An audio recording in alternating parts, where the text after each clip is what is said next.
friends, Paul here in the RoJoBe Music Workshop, and welcome to the May 23 shop update. Okay, so as usual, I've been buying a few bits and pieces, tools, gadgets and gizmos. So let's take you through what I've got and what I'm going to be using them for in some cases. Right, let me just move the camera around and down to where you can see what I'm doing, what I have. Okay, so let's see, where should we start?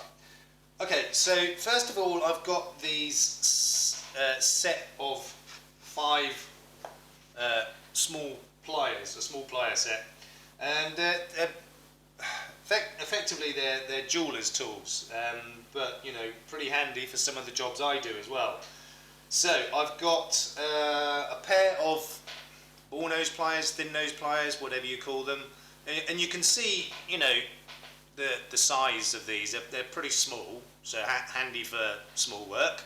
So I've got this set and another pair with the bent end, for want of a better word. And I've got these, which I'll probably hardly ever, if ever, use. They're circlip pliers.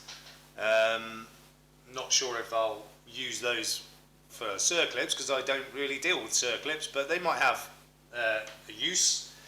I've got a pair of side cutters, and I've also got a pair of end cutters, which I've already ground the end down so that it's flush, so that I can use these as fret pullers. I've already got another 2 sets. I've got a really big set which are actually not that much good for the job, and my original set here, but you know, a smaller set now for doing smaller frets basically. Okay, so that's those. Now I've also got, let me just grab a piece of scrap wood. Okay, that'll do. Now I've got this automatic centre punch. So it's got a point on the end, and it's spring loaded. So what you do with this, so you know, you want to drill a hole and you want the drill to not wander. You just put this on your pencil mark and push, and it makes a, where is it? It makes a hole or a dent. So you can use this on metal as well, soft metals. I mean, it won't touch hardened steel or anything like that.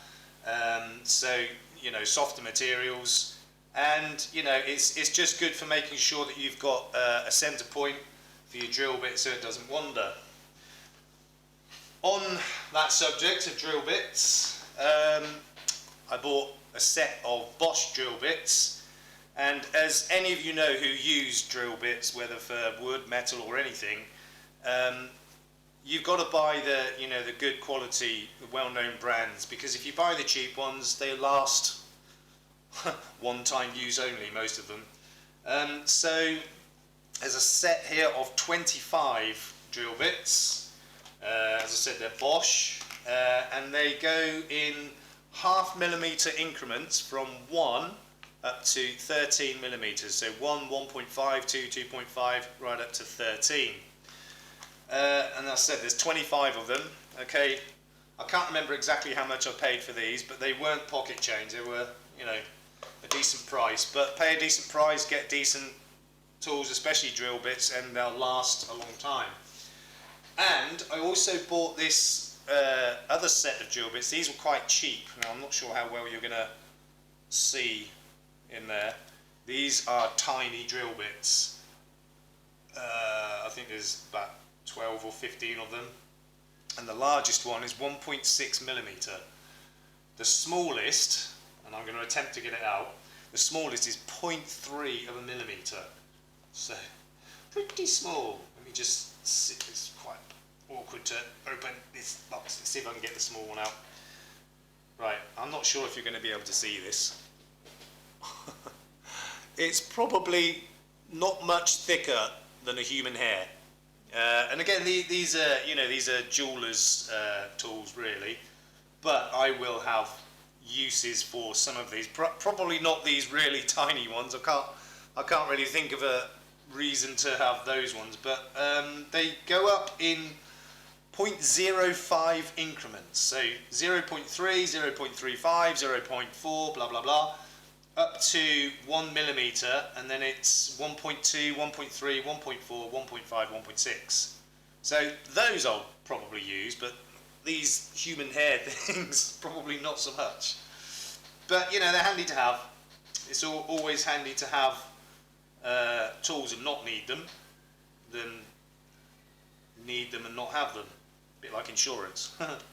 But you know, I will use some of those. As I said, not the smaller ones.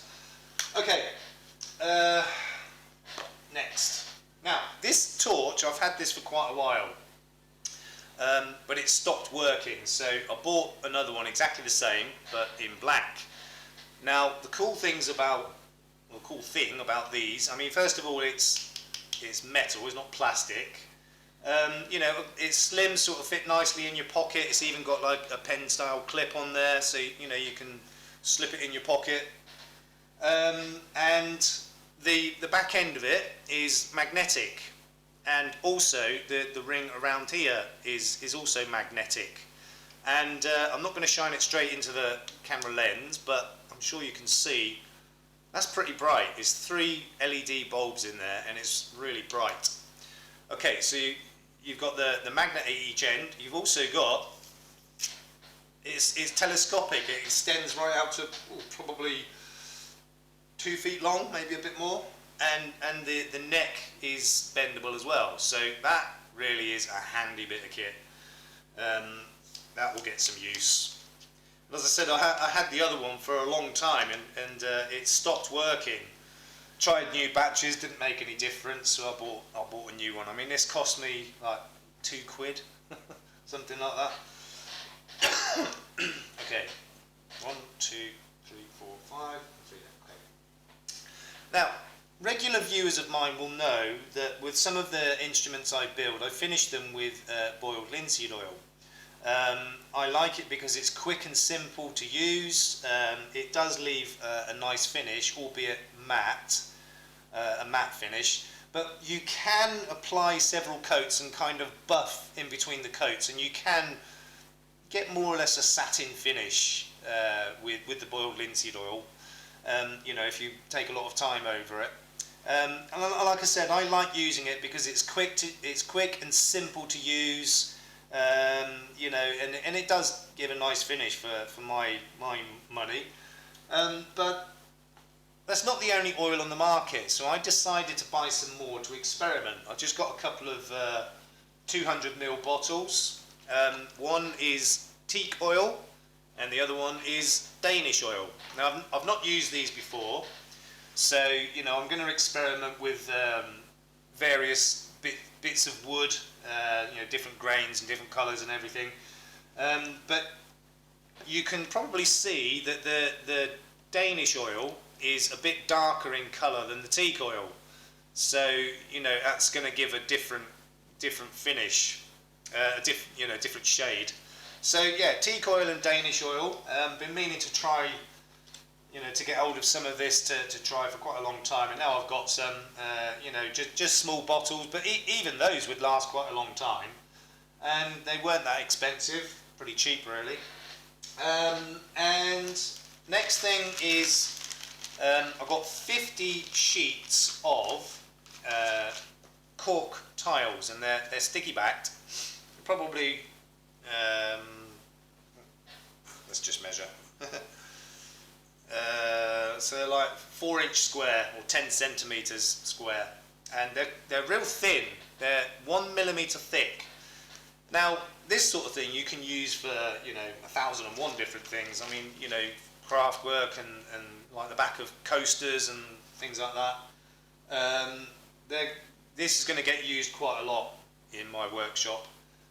As you can see, I've already used some, and what I've used it for is for my clamps. So, you know, most of my clamps I've put this on there, and it's not really for padding because, like I said, it's only a millimetre thick, but it is, you know, it's soft, so it won't scratch, you know, finishes on guitars and that kind of thing. There is something else I've used it for as well, which I'll show you in another video.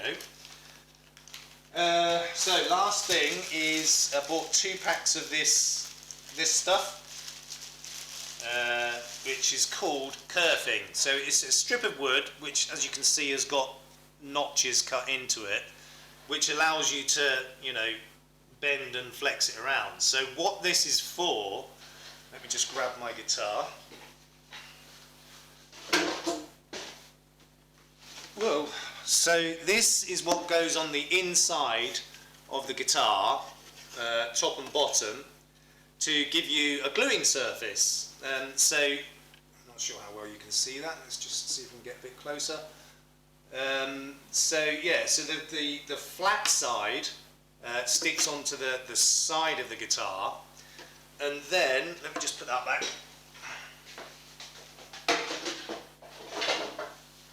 Okay, so the flat side of this glues onto the side of the guitar, and then the top edge is flat, so that's what you glue the top or the back of the guitar onto. So and the other side is kind of curved. I mean, that's just for aesthetics, really. Really useful stuff, obviously, for its purpose, but I'm sure I'll find other uses for it as well. And I've got 2 packs of that. I'm not sure what the total length is, but there's quite a bit there. So that'll get some use, definitely. So that's pretty much it for the latest tools, gadgets and gizmos for May. But there is one other thing I have here, which is a bag of hardware and electronics, which will be revealed in the next video what that's for. And as there's quite a weight there, that's probably more than 1 kilogram in weight there, or two and a bit pounds. Probably not going to be using everything that's in there, but most of it. So let me just turn the camera back round, tilt it up a bit. Okay. So that's it for the May 23 shop update. As I said, there will be another video coming soon. Let me just turn that away from the door. There will be another video coming soon, which some of you will already know about. I'm not going to say anything about it now. I'll, you know, say what needs to be said in the video itself. So that's about it for, you know, what I've bought recently, tools and things. As regular viewers will know, I'm always buying stuff, literally all the time. I mean, there is a few other things as well, but none of them are really relevant to what we do here. So not going to mention those. Anyway, that's it for this video. So if you enjoyed it, please give a thumbs up, leave a comment, subscribe if you haven't already, and don't forget to hit the notification bell. Perhaps if you could share, you know, the links to the videos to friends and family, etc., that would be awesome. In the meantime, please look after yourselves, look after each other, and we will see you soon. Peace out.